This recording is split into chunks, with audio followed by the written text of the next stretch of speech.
অধিৱেশন?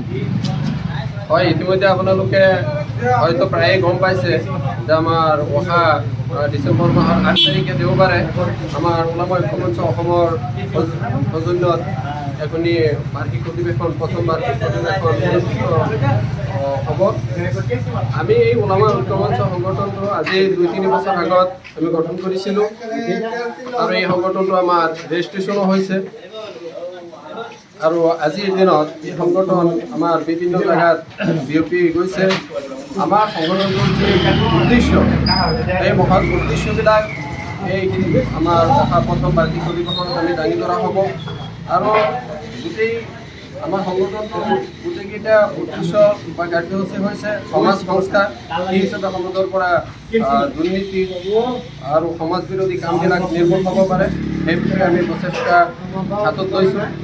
আৰু ইয়াৰ সজাগতাৰ কাৰণে আমি এই প্ৰথম বাৰ্ষিক অধিৱেশন অনুষ্ঠিত কৰিছোঁ। গতিকে এই অধিৱেশনত গোটেই অসমৰ ওলামায়ে কেৰাম, শিক্ষিত সমাজ ও নগাঁও জিলাৰ ওলামায়ে কেৰাম, শিক্ষিত সমাজ, বিশেষকৈ আমাৰ কচুৱা নিবাসী বা কচুৱা অঞ্চলৰ সকলো ওলামায়ে কেৰামক গুৰুত্ব সহকাৰে আমি আমন্ত্ৰণ জনাওঁ যাতে সিদিনাখন যথাসময়ত উপস্থিত থাকি আমাৰ সভাখন যাতে সফল কৰে, ইয়াৰ বাবে অনুৰোধ জনাওঁ। আজিৰ আমি সাংবাদিক বন্ধুসকল আমাৰ মাজত উপস্থিত থকাত আপোনালোকক প্ৰথমে ধন্যবাদ জনাইছোঁ। লগতে ওলামা ঐক্য মঞ্চ অসম। নমস্কাৰ। আমি খুবেই ভাল পাইছোঁ যে আমাৰ এই অসমত আমি বহুত সংগঠন দেখিছোঁ, বহুত সংগঠনৰ নাম শুনিছোঁ।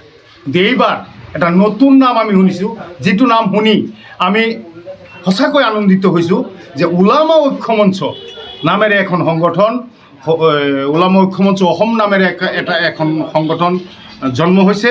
আৰু সেই সংগঠনৰ জৰিয়তে যি পদক্ষেপ তেখেতসকলে হাতত লৈছে, আদৰণীয় পদক্ষেপ। মই অসমবাহী ৰাজ্যত ওলামা ঐক্য মঞ্চ অসমৰ তৰফৰ পৰা সকলোকে অসমবাহীক মই নিমন্ত্ৰণ জনাইছোঁ আমাৰ সভালৈ আহিবৰ কাৰণে। 8 ডিচেম্বৰত মুকলি সভা 1:30 বজাৰ পৰা আৰম্ভ হ'ব। প্ৰথম ৰাতিপুৱা 8 বজাত আমাৰ পতাকা উত্তোলন হ'ব।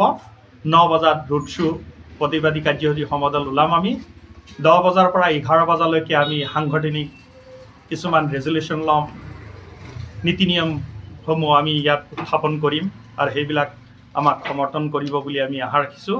আৰু লগতে মুকলি সভাটো 1:30 বজাৰ পৰা আৰম্ভ হ'ব। ইয়াত সকলো জাতি ধৰ্মৰ জনগোষ্ঠী একত্ৰিত হৈ আজি আমি অসমৰ অপৰাধমূলক কাম নিৰ্মূল কৰিবৰ কাৰণে অসমৰ গোটেই জাতি সমাজ।